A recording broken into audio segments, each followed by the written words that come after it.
Hello ladies and gentlemen, hope you're all well as always. Welcome to another patrol video, and in this week's video we're going to be taking the clutch and gearbox out of this thing, well, gearbox and clutch. So I'm looking forward to trying to figure out why this thing doesn't run. So I had a few comments in the last video saying it might be gearbox stuck in neutral, might be a few things in that. So the thing is, I'm going mostly of what the old owner told me. So what happened was he fried the old clutch disc, put a new clutch in, put the gearbox in, and now the clutch doesn't work. So he has a suspicion the clutch, the plate's on backwards or something went wrong there. So I've tested the transfer case. It goes into all gears, gearbox goes into all gears, the clutch fork's doing what it should. I'm watching the slave underneath while I get someone to work the clutch pedal. If something's gone wrong in there, and gearbox has to come out anyway because the rim main's leaking, so that all has to be changed. So before I get into this beast, I'd just like to say thank you to every single person that subscribed to the channel. We're almost on 3,000. That's unbelievable, unbelievable. And for someone who's been doing this not long at all, I'm so grateful for that, and I'm glad that you're all into this thing behind me, and we're going to clean it up, so I'm looking forward to this. Also like to thank you for the support in the last video. We got a lot of nice comments on the GU, so makes her happy. She's not crying. So but yeah, so I've already started taking a few things apart, which I'll show you now. I've taken all the center console and stuff. Well, the console's there, but all the shifter surround and all that stuff is out. So just moved everything to the side. In the Enginium bay, I've taken the massive ass airbox out. The old owner calls this the bird box. You can see why. And that gives us really good access to our headers, because headers need to come off in order to get the gearbox off. Same with this side too. So I got the battery out the way so I can get to the headers on this side. So that way I can unbolt both headers and move the exhaust headers over to one side. So once we do that, we come under the car where we have the exhaust system. So on the exhaust system, you can see it crosses over the Marks adapter bell housing. So you can see every bolt I've sort of gone over it with some WD-40 just to soak anything that needs to come undone. So all these bolts have been soaked because we don't want an exhaust bolt snapping, even though it's common as shit. The good thing about these is they're a bolt that goes through with a nut, so if it snaps, we'll just grab another bolt and nut. There's no studs to worry about. Same with the exhaust headers. The only thing is you don't want to snap one of those exhaust bolts inside the cylinder head because they're a bit of a pain. I've got an easy up, but they're a pain to do when the motor's in the car. There's our starter motor, which is pretty easy to get to, and you can see our rear main leak. First of all, I'm going to take this exhaust off. I'm going to take the drive shaft off with the handbrake assembly. There's a little drum in there, and you can see the handbrake cable goes in there, this one here. So after we do that, then we can start on doing the cross member, and yeah, so we'll get into that now. Also have a look at my long range tank, it's pretty cool. Alright guys, about an hour later, we got the little Y pipe off the bottom. Now this rear piece here, yeah, that just sort of fell off. That unbolts there, but that was supposed to stay on the car, and that fell off, so it needs a new rear section exhaust. The exhaust actually isn't too bad, it's just really muddy. It's got mud like flakes coming off it, so a bit of steel wool, clean that up. Manifolds are off, they're just sort of sitting in there. So this is the first time ever working on an LS GU. I've worked on plenty of LS's before, but not in a GU. So I sort of know the GU platform, I know the LS platform, so I sort of intertwine both. Try and get around how it all works, because I've only seen one LS Patrol with the bonnet up ever. So learning along the way, but so far very easy. The exhaust manifolds come off very easy to get to once you have the battery and the airbox out. It's piss easy. Exhaust is really easy to do, just time consuming, so just take your time. No use rushing things as always. So that exhaust manifold's off also, it's just sitting there. Gives us enough room to wiggle it out the way so we can get to those bell housing bolts. I think next thing we're going to do is tail shaft, and then we're going to do probably the gearbox cross member. That way when we lower the gearbox, sort of tilt the engine back and see if we can get to those bell housing bolts a little bit easier. So yeah, getting there slowly guys, getting there slowly. Also I lucked out with these brand new manifold gaskets, so yeah, can't complain about that, it's awesome. Alright guys, so another hour or so has passed, and very time consuming just taking everything around the gearbox out to get off. Next thing we did was just the drive shaft here at the front. We've unbolted and moved that off to the side, so that's the one that goes to the front diff, so that's nice and easy. We've undone the rear drive shaft bolts, or tail shaft bolts, and all the bolts are out at the back there, so I just got to drop that out, and then I'm going to undo this cross member and drop it just ever so slightly with the jack. So the cross member bolts are just here, and there's two, I think there's 19 or 17 mils in there from memory, because I remember I did on the RD box. Then after that, do starter motor and then all the bell housing bolts. Now for the top two bell housing bolts, which are always the hardest to get to up the top, I think I'm going to Maybe put some extensions through the gearbox hole at the top and maybe crack it that way, but we'll see. We're getting there slowly, guys, and it's all about slow and steady. Don't rush it, because you're going to break something, or you're going to hurt yourself, or you're going to hate yourself, one or the other. Okay guys, so I'm running out of daylight. As always, you're probably always asking why I'm always running out of daylight, and that's because I work night shift, so by the time I get up it's like mid-afternoon, so I've only got a few hours a day to muck around with the car, so I try and put a couple of hours in a day. So I'll just do bits and pieces every day, that way it's always progress. Stay motivated, don't have to do everything in one hit. The 180's not going anywhere, so we can take our time with it, and maybe by the end of the week, hopefully we can drive it. Fingers crossed, guys, fingers crossed. So we'll catch up with you tomorrow, guys, and hopefully the box is out by then, fingers crossed. All right, guys, it's the next day.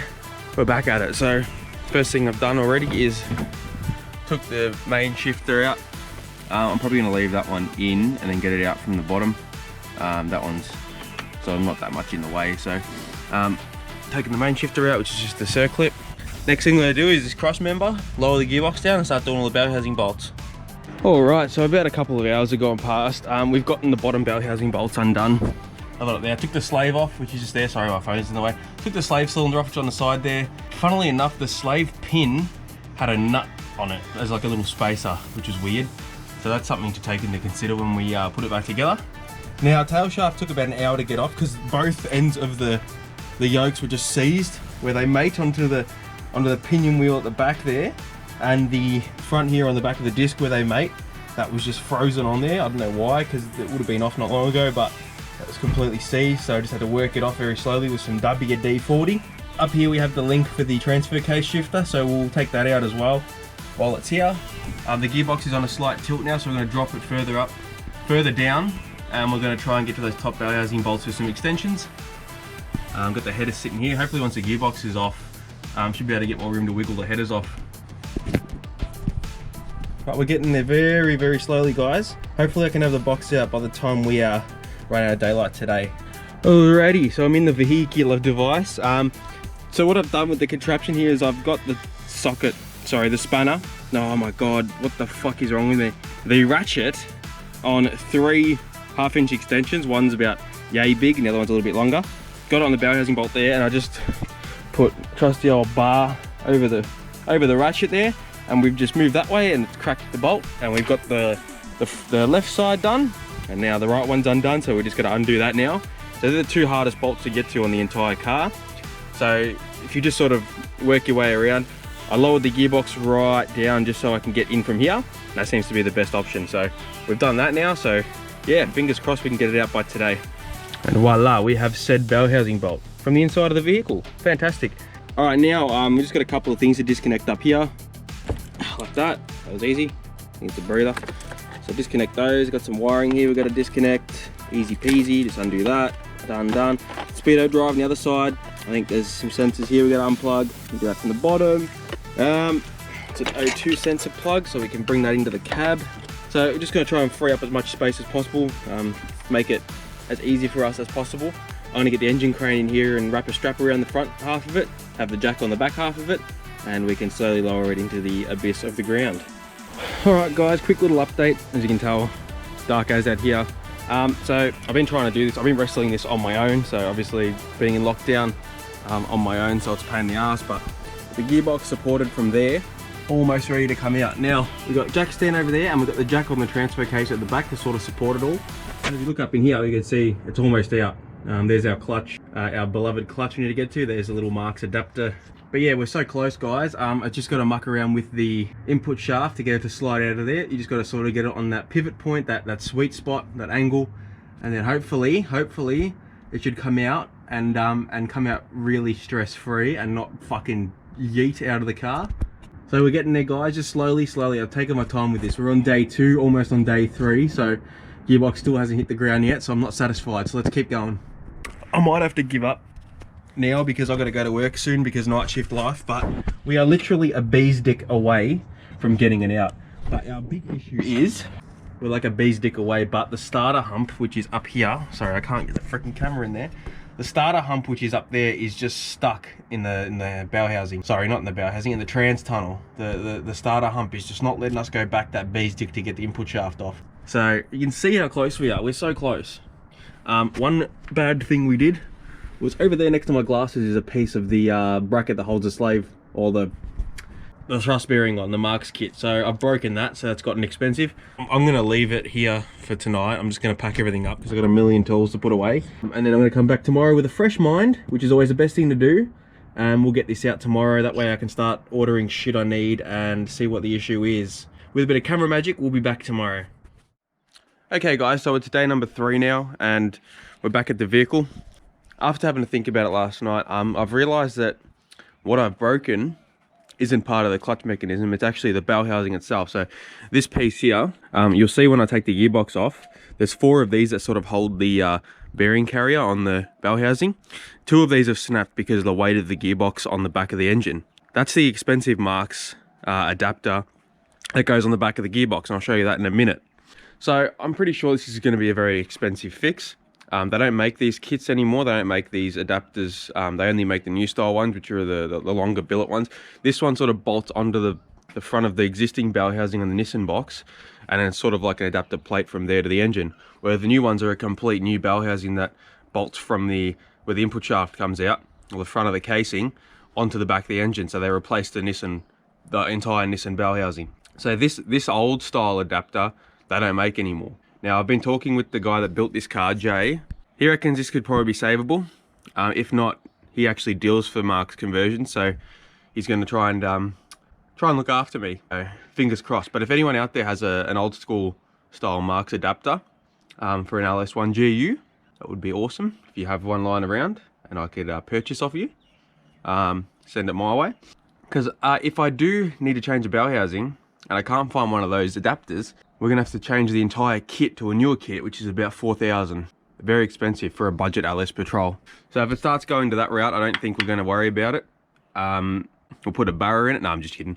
Hopefully we can get past this issue. Like I said, everything's a challenge, so we can hopefully get past it. Shouldn't be too hard because I want to get the old girl on the road. I know you guys want to see it on the road. So once we get the gearbox out, I sort of know how to get it out now. I've talked to the old owner. You got to twist it slightly just to get the starter hump to go this way. According to Jay, the guy that built this in 2012, thank you very much, Jay. You're a legend for all your help. It would have been a lot easier to pull the engine out instead of the gearbox. I wish I had known that before. I really wish I did, because I would have taken the motor out. Because it's not hard at all to pull an LS out. And I reckon I would have got the engine out, clutch fixed, engine back in by the time it's taken me just to get this gearbox out. But anyway, enough crapping on. Let's get this fucking trans out. Excuse my French. And I'll get the engine crane set up again. We'll lift the box up, rotate it, try yank it out. Oh, and I fucked my back last night as well. So, doesn't help. So, doing things on your own. I say take your time so you don't break things. I've taken my time and broken things. So, don't listen to me. After a million wires later, hopefully, when we lower this engine cranium, hopefully the gearbox should lower down.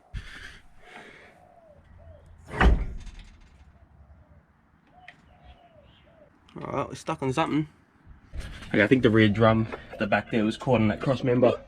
So I've got the jack just to catch it, just in case. So we will insert said rod into there, and hopefully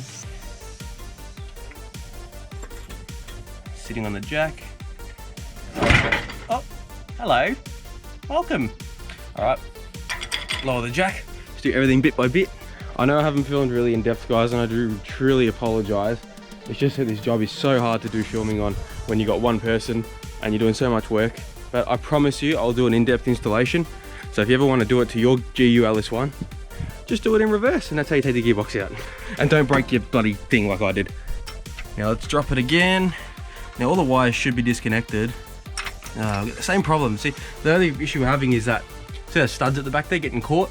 So we're just gonna kick the gearbox forward a little bit. And with a bit of a foot, we're clear there. The gearbox is down. You can see our clutch right at the back there. And our probably broken bell housing. Almost on the floor. Now, fingers crossed we have enough room to slide the gearbox out. I think we do, but yeah. No, we should be all good, guys. We should be all good. How fun was that, eh? Got my caramel latte, so having a little bit of a break before I start dragging this thing out. But all in all, I won't say that went smoothly. That little rotation I had to do on the box to get the starter hump was literally the only thing that was stopping me. So yeah, not too bad. Oh bloody hell, I'm so glad it's out though. So yeah, dragging it's gonna be fun because my back's cooked. But one step closer and then we're going to see the damage on the bell housing, and hopefully we can get it repaired. Fingers crossed. It is aluminium, so welding that thing on might be a bit of an issue. I don't want it to stress fracture either. That's, you know, because it is part of the clutch engagement. I think it's just a strength, a part of the strengthening thing for the bearing carrier. Fingers crossed. It's all good, and we can continue smashing that part of it out. There's like so much room in here without that massive airbox in here. I'm going to pull those exhaust manifolds out. Let's jack the back of the motor up and restore those. Brand new manifold gaskets, as we showed you before. You don't really care about that shit. Let's get this gearbox out. Alright guys, so it's like day 4 now, and yes, I take my time to do things. So we have the gearbox out. I've just sort of shuffled it under the front of the car just in case it rained last night, but it didn't. Put a jack under one end and skateboard under this end, and we sort of wheeled it around, which actually worked quite well. The input shaft there and the clutch fork. Now the bearing carrier would usually sit there on the bell housing or on the adapter plate, and then obviously the clutch fork will sit on that. Now I guess we take that adapter plate off and we take the clutch off and see if it's on backwards. I don't know if we're going to be able to tell if it's on backwards, but maybe. Wouldn't mind getting another guard as well, since this one's got a bit of a dent there. That'd be cool. Get another guard for it. This thing will look absolutely pristine if it had a straight guard on it. Oh, I could probably knock that out. I'll try knocking that out. Just give it a tap-a-rooney. Alright guys, here we have some stuff. So we have everything here. That's the adapter plate, that's the clutch, and that's the gearbox, of course. Now the clutch was installed correctly. That was good. That's our little input shaft adapter or bearing shaft extension. That slips over the factory Nissan shaft, and then obviously you have the spline output for the LS. Now the bell housing itself, adapter looks pretty good. Whoopsies. No, nothing happened. It's not broken. It's fine.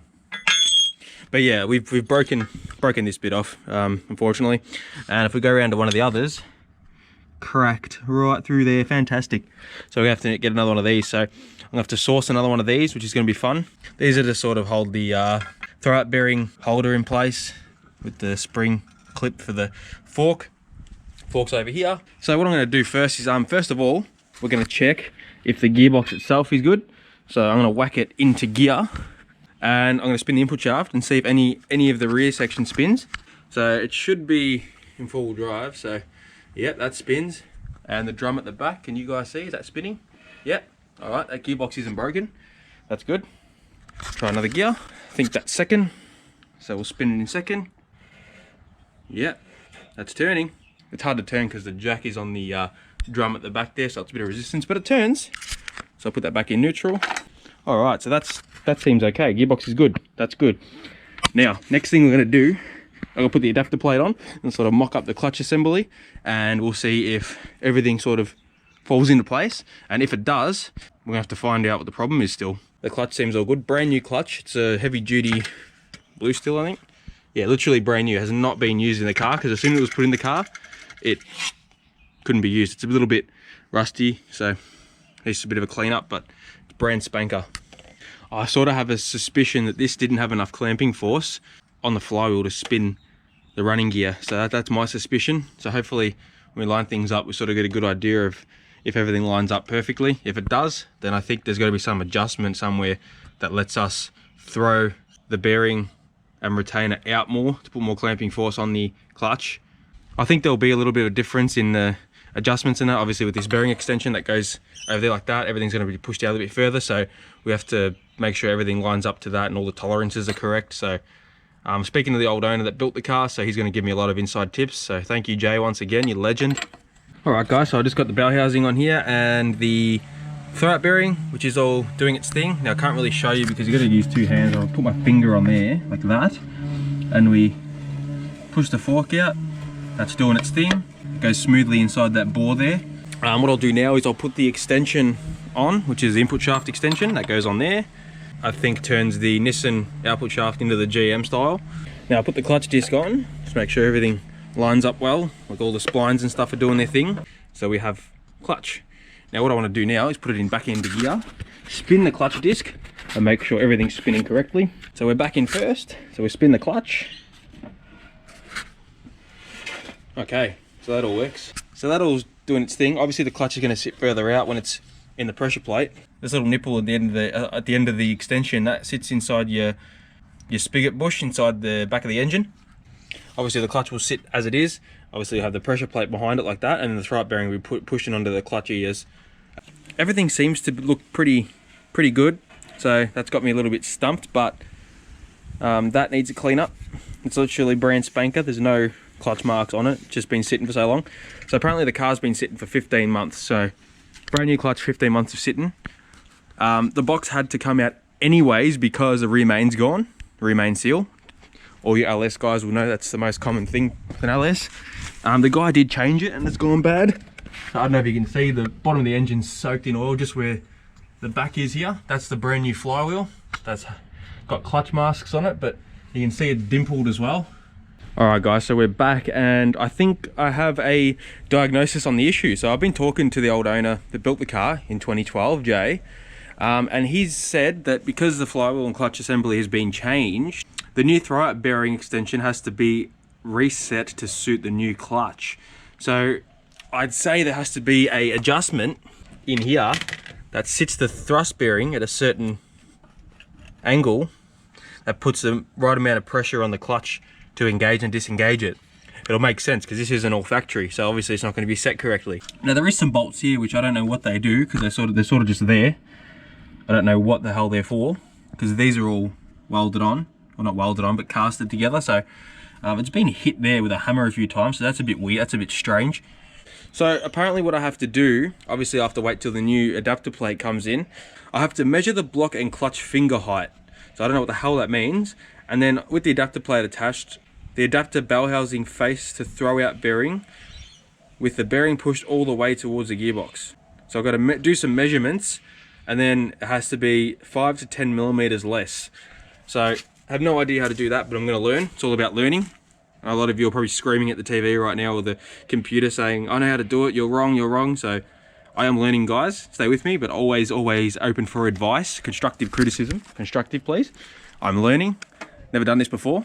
But yeah, so I think that I'm going to have to do some investigating, or not investigating, some research, talk to Jay a bit more and find out what's going on with all these measurements. And then once I learn, I know how to do it again if it ever happens, because it's always a bit scary at first when you're first doing this kind of stuff, but at the end of the day it's a car and things can be done if you put your mind into it and time and don't freak out and get stressed. So but other than that, look, the gearbox is actually really clean, really clean. Okay guys, so I made this like ghetto list as well. This is just sort of everything I need to tackle to clean the car up for roadworthy. So in Australia we have a roadworthy the car needs to go under to be registered, and yeah, so I've wrote a big list. I do it to all my cars. That's the 32 Skyline list up there. I've got the 31 list over there somewhere. We'll go through it very briefly what I got to do. So obviously, first thing I'm going to do is just get this clutch and adapter sorted. That's the main thing. I've got to get the exhaust sorted where it's snapped at the back. Next, we've got to do the fuel leak. There's a fuel leak coming out the back of the tank, and I talked to the old owner and he reckons it's been undone to drain some fuel out of it. So I think it just needs some Teflon tape and to be tightened up. Mount the ECU up inside the dash because that's where it's hanging out when I had to do the wiring stuff. Both front swivel hubs are leaking. So the swivel hubs are where the steering rotates on the hub there. So both of them have a leak. So I've got to attend to them. I'm going to remove the gas system out of it. Yes, I'm removing the gas. I don't want it in there. It's not connected at the moment. It doesn't work at all. And then I'm going to put another main tank in the back and then run it straight petrol. Clean up the interior, which is pretty easy. Just got to put everything back together. Put the 2-inch lift in it for roadworthy. That's another easy thing. Put the barn door lock. It hasn't got a door lock at the back, so I've got to do that. I've got to clean up the exhaust headers, so I'm going to wire wheel them, clean them up, and then probably heat wrap the extractors. Do something and clean that side of things up. New headlights, because these ones are full of mud and dirt, and they probably won't pass roadworthy with being full of shit. That means they're cracked somewhere at the back or they're letting in moisture. Sort of like the Spotlight is now. So I think these are Series 3 or 2 headlights. I'm not sure, someone will let me know in the comments. Clean up the snorkel hole, so that's the hole that comes through the side for this ginormous airbox. So that just needs to be cleaned up. Easy to do. I've got to install my radio, my head unit and my UHF radio. Battery box and bracket, which I've got inside from the old car. Remain seal, which is a easy thing to do. Just new gaskets I replaced. The exhaust manifold already has brand new gaskets. These ones here, so I'm going to reuse those. I've got to paint the bar work and stuff, so I'm going to wrap to coat the front bar and the scrub bars, and then when I get the rear bar I'll do that. I'm going to paint inside the wheel well, so I'm going to re-body detonate inside there just to clean them up. Bolt down the seats because I've only got 2 bolts each seat. and then the tow bar last. So the tow bar will go on, which is over there, and then that'll clean this thing up nicely and get it ready for roadworthy, and then the rest of it's just going to be like polish it, clean it up, and make it look like it was $1 million bucks. So I've got a lot of researching to do and a lot of parts to order. That's pretty easy. And once I figure out how to do this clutch adjustment, I think we're ready to go. I think the car's going to be ready to drive, as scary as that is. Not so much scary, it's more so really exciting and a little bit nerve-wracking, because, you know, I'm still learning a lot about this car, still learning a lot.